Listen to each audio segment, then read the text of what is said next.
Às vésperas da eleição na França, o canal Analfabeto Político propõe um debate sobre a ascensão da extrema-direita no mundo. E vamos basear nossa reflexão em um dossiê inédito, produzido pelo amigo Aurélien Staradi e publicado no site French Leaks.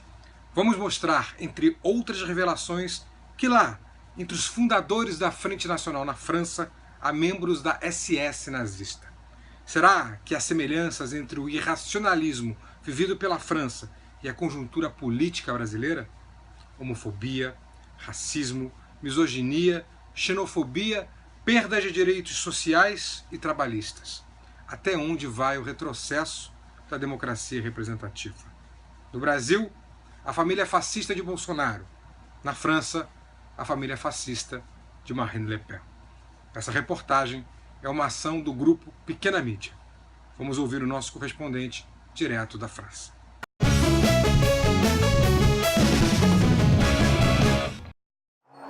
Je pense que ce scrutin va être très compliqué, parce que la France est dans une situation très difficile. Pourquoi l'euro empêche l'économie française de grandir?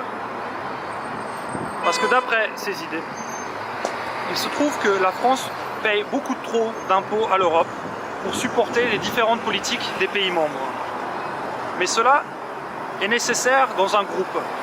Pour la survie du groupe, chaque personne doit participer à sa survie.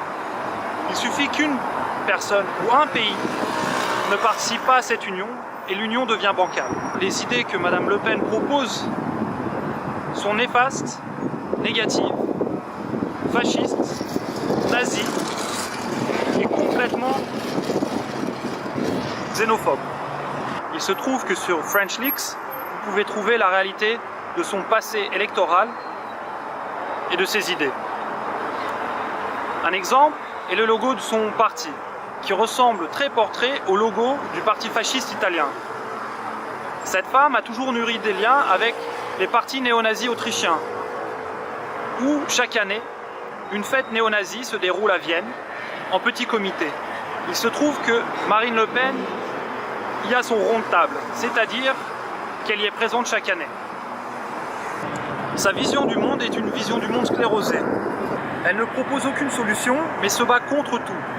Ce qui montre bien que sa politique n'est pas une politique de construction, mais une politique de destruction. Son électorat est un électorat qui a peu de moyens. Au SMIC, c'est-à-dire le salaire le plus bas, ou encore qui touche les aides sociales, qui donc n'a pas les moyens de voyager pour se faire une idée de la réalité dans les autres pays d'Europe. Ainsi, tout ce que dit Mme Le Pen est considéré comme vrai par cet électorat.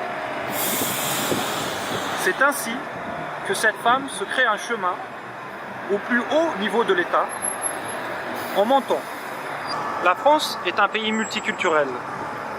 Géographiquement, nous sommes ouverts sur le monde, avec la Manche, directement reliée à l'Angleterre, à la Hollande ou à l'Allemagne, avec l'Atlantique, qui nous permet un accès sur tout l'Occident, la Méditerranée, qui nous permet un accès sur toute l'Afrique du Nord et le Proche-Orient.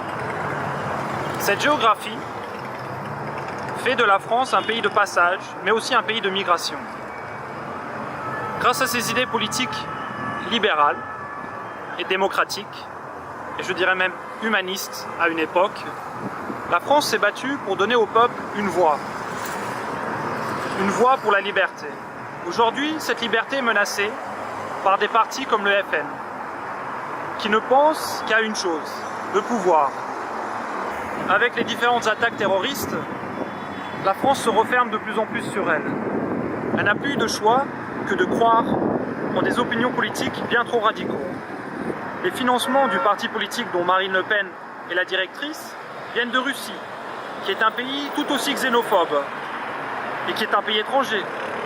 Donc comment peut-elle avoir une politique fermée alors qu'elle-même reçoit des capitaux de l'étranger? En tant que citoyen, j'ai des doutes sur la véracité des propos de Mme Le Pen. Informez-vous sur French Leaks, qui vous montre la véracité des propos de Mme Le Pen. Loin de l'ouverture sociale qu'elle prétend avoir, ce qu'elle recherche, c'est enfermer le peuple français sur lui-même. Oubliez que la France est un pays international, avec une hégémonie dans le monde entier. Elle cherche à marginaliser la France au sein de l'Europe, parce que la France en dehors de l'Europe lui permettrait d'asseoir son pouvoir sans aucune autre autorité que la sienne. Je pense qu'avec les différentes guerres qui arrivent dans le monde aujourd'hui, où les Occidentaux sont impliqués dans chacune d'entre elles, la France, les États-Unis et beaucoup de pays du monde entier se fascisent. C'est-à-dire que l'électorat vote massivement à droite pour protéger les intérêts nationaux. Est-ce vraiment la solution? Est-ce vraiment ce dont nous avons besoin, nous enfermer sur nous-mêmes, ou au contraire nous ouvrir sur le monde? Car nous enfermer sur nous-mêmes voudrait dire faire encore plus la guerre, sans comprendre l'autre.